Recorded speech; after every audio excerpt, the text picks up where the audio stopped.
Francisco Mora, Neuroeducación. A los maestros, cuya labor tanto admiro.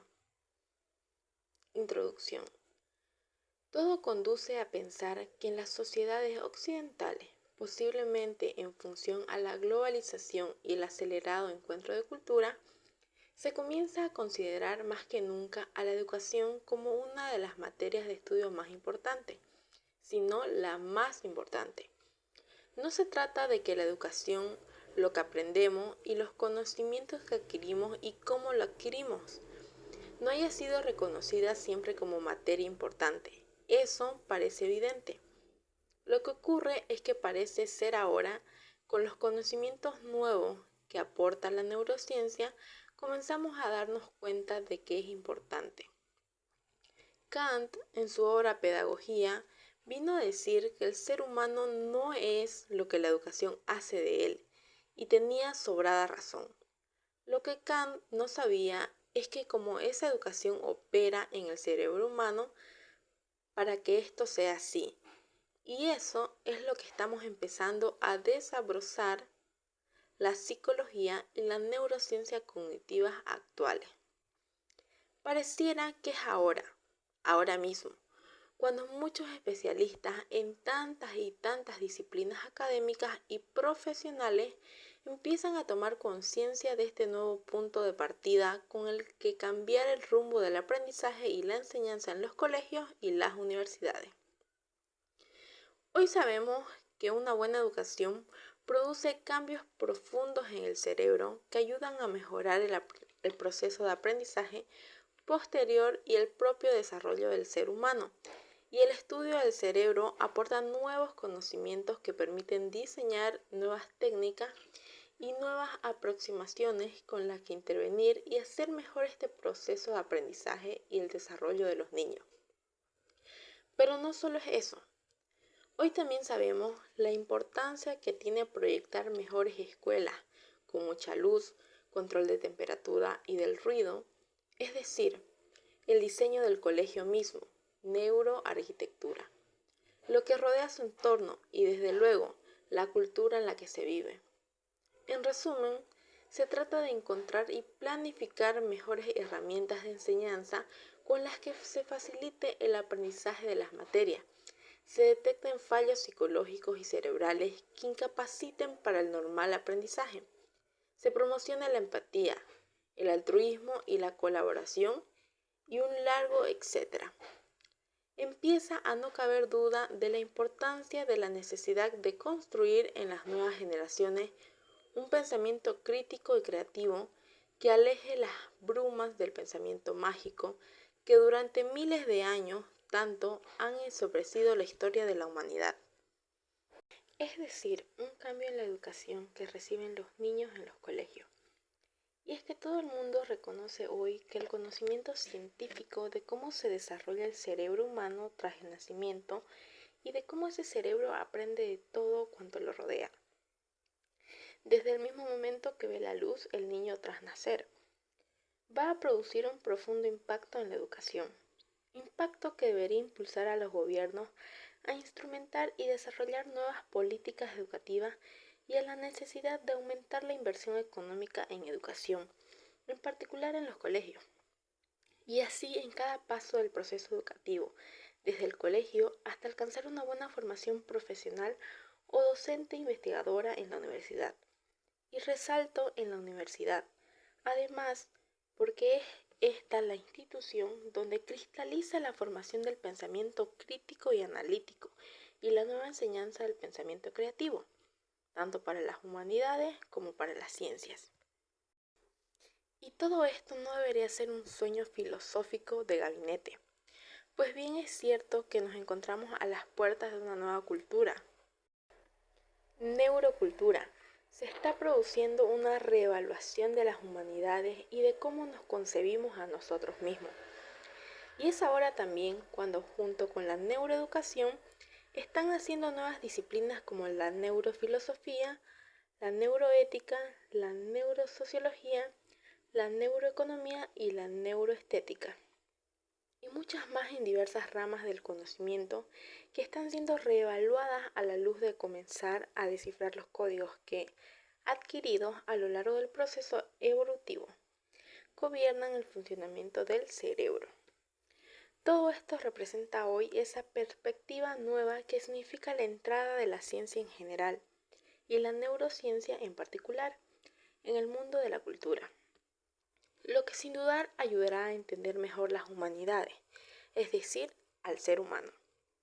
En muchos foros internacionales, lo que significa reuniones y congresos de expertos en varias disciplinas, publicaciones en revistas especializadas o de divulgación y, por supuesto, comentarios en los medios de comunicación, ya se empieza a hablar de esa necesidad de extraer los conocimientos que aporta la neurociencia cognitiva en conjunción con la psicología cognitiva y llevarlo a las aulas con la finalidad de aprender y enseñar mejor.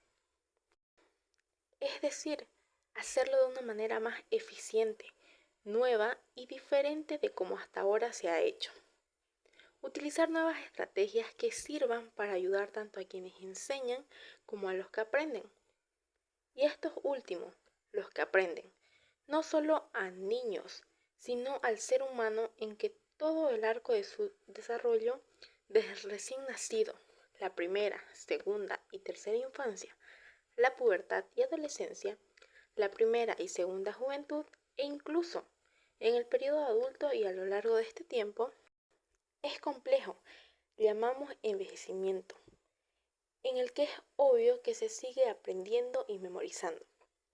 Está claro que los nuevos conocimientos pueden ayudar a diseñar programas nuevos que sean más óptimos para el desarrollo del aprendizaje, así como las necesidades de cada ser humano en particular. Estamos, pues, ante un nuevo tiempo de reflexión en el que se están poniendo los pilares básicos de un edificio por construir. Un marco en el que se comienza a esbozar los primeros ingredientes figurativos y los correspondientes colores. Es decir, se está tratando de concentrar esfuerzos y aproximar respuestas a tantas y tantas preguntas que emergen de la neurociencia y la enseñanza. ¿Qué sabemos del cerebro del niño? ¿Qué puede ser utilizado por el maestro para mejorar sus enseñanzas? ¿Qué sabemos del cerebro cuando aprende y cómo lo hace? ¿Qué sabemos del cerebro cuando enseña y cómo lo hace? ¿Qué funciones cerebrales conocemos hoy esenciales en la transmisión del conocimiento, es decir, aplicables a la enseñanza? ¿Qué daños psicológicos, cerebrales, siquiera sutiles impiden o dificultan el aprendizaje de los niños? ¿En qué difiere el proceso de aprendizaje de un niño de un adulto o de una persona mayor? ¿Qué se conoce del cerebro que permite ser utilizado por el profesor para una mejor enseñanza en la universidad?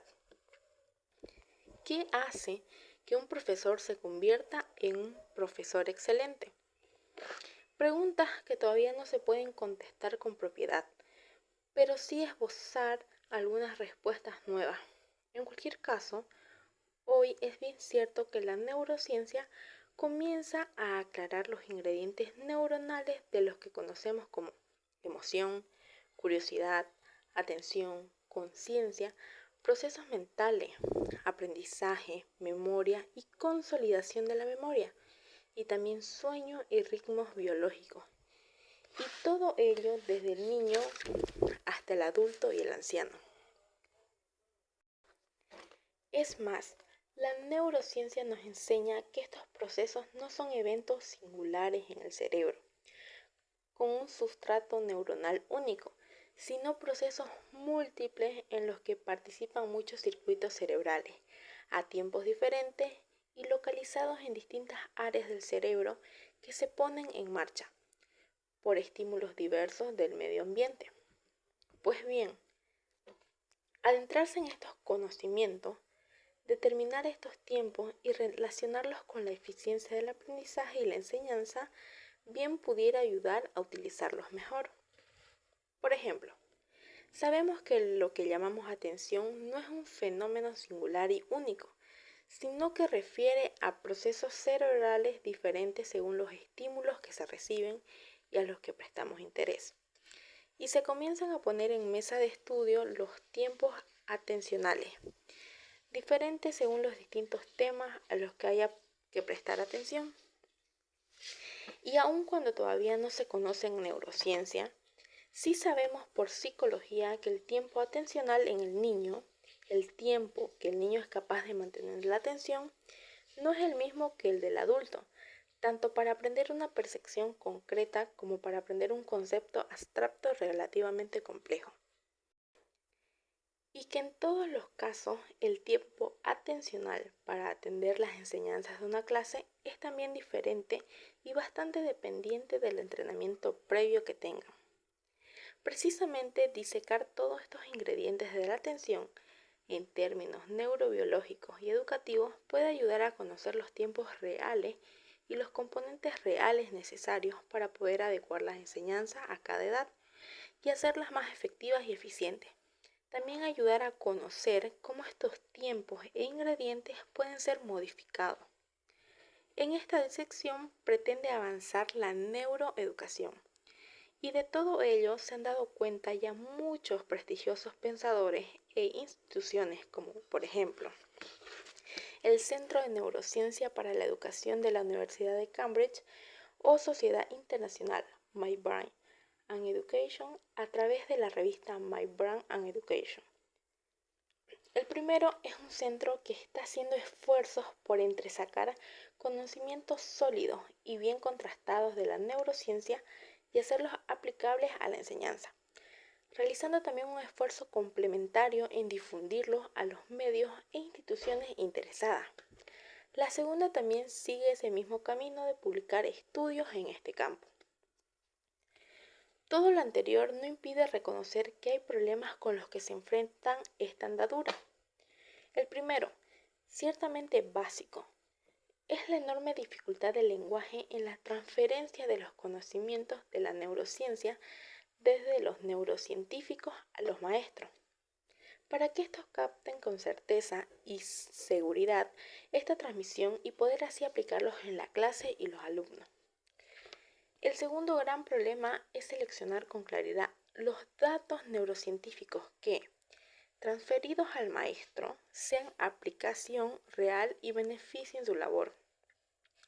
El tercero, no excederse en las expectativas que se están generando en algunos casos en los medios de comunicación y aún en los maestros, en el sentido de ser realistas con las posibilidades que esta nueva aventura intelectual puede aportar y no caer en la trampa, tantas veces abierta, de intereses espurios.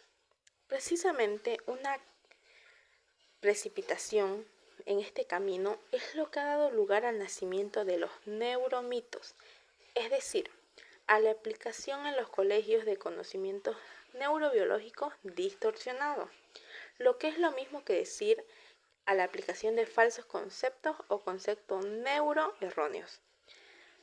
Y es que hay personas que ofrecen en los colegios paquetes de información neuro que supuestamente son útiles y pueden guiar a los maestros a mejorar su enseñanza, cuando en realidad no lo son. Y lo mismo se podría decir quizás con otras matices, para que los profesores de universidad que estén alejados de la psicología cognitiva o la neurociencia cognitiva. De todo esto es de lo que se trata este libro, un intento de esbozar de modo sucinto algunas ideas que permiten intuir, acercarse a los contenidos que ampara el término neuroeducación.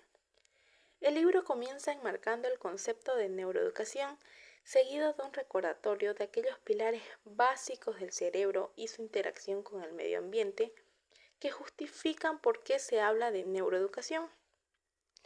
Después se traza un bosquejo de los conceptos neurobiológicos y cognitivos básicos, ya clásicos, que subyacen a los conceptos de emoción, curiosidad y atención, para pasar después a aquellos otros más específicos de los procesos de aprendizaje y memoria. Neuroeducación enmarca, además, toda una serie de factores reales que influyen decisivamente en ese día a día del colegio, la universidad o el trabajo, como dormir bien, las características cotidianas e individuales que permiten trabajar mejor a primera hora del día o por la tarde, o ese capítulo tan importante de los neuromitos. A todos ellos hay que añadir otros factores ya referidos, como la arquitectura del colegio y su entorno, la luz, el ruido, la temperatura, el color de las paredes y los dibujos, pasando luego al concepto de rendimiento mental e Internet, y a continuación hacer algunas consideraciones acerca de los niños con problemas que dificultan la enseñanza, como la dislexia, la acalculia, el autismo o la hiperactividad y atención dispersa, la ansiedad, las fobias o las lesiones cerebrales. Se continúa después con la descripción de algunas características, al menos en la universidad, que hacen de un profesor excelente, y de la necesidad en esa misma universidad de promocionar la enseñanza del pensamiento creativo. Para finalizar, se propone la creación de una nueva profesión, lo de los neuroeducadores. Dejen que les haga esta introducción en resumen final de lo que pretende la neuroeducación. Neuroeducación sería, pues, un marco en el que colocar los conocimientos del cerebro y cómo éste interactúa con el medio que lo rodea en su vertiente específica de la enseñanza y el aprendizaje. Y sobre todo un intento de crear, basado en los datos que pueda aportar la investigación científica, una base sólida, más allá de opiniones o ideologías, que puede llevarse no solo a los maestros y enseñantes en general, sino a la sociedad misma, lo que incluye padres, instituciones de enseñanzas varias, medios de comunicación y desde luego dirigentes a nivel nacional que tengan que instrumentar políticas educativas. Neuroeducación, sin embargo, no es todavía una disciplina académica con un cuerpo reglado de conocimiento. Precisamente, y frente a esta posibilidad, se escuchan voces autorizadas que consideran prematuro esta nueva aventura, debido a que los datos disponibles son escasos y de difícil aplicación directa en las aulas. Es más, muchos señalan que antes debería haber datos más sólidos que nos permitan entender mejores preguntas. Todavía hoy, sobre cómo los procesos mentales emergen de los procesos cerebrales. Pero también hay quien piensa lo contrario, es decir, quienes afirman de modo contundente que ya se debe comenzar y avanzar en este camino, dado que los nuevos conocimientos acerca de cómo el cerebro aprende y memoriza se suceden de un modo acelerado, cambiante, año tras año, mes tras mes. Tan es así que cada poco tiempo nos levantamos asimilando nuevas ideas, nuevas máquinas, nuevos métodos y nuevos medios de comunicación. Y esto es algo más expandido. Se describe en el capítulo siguiente.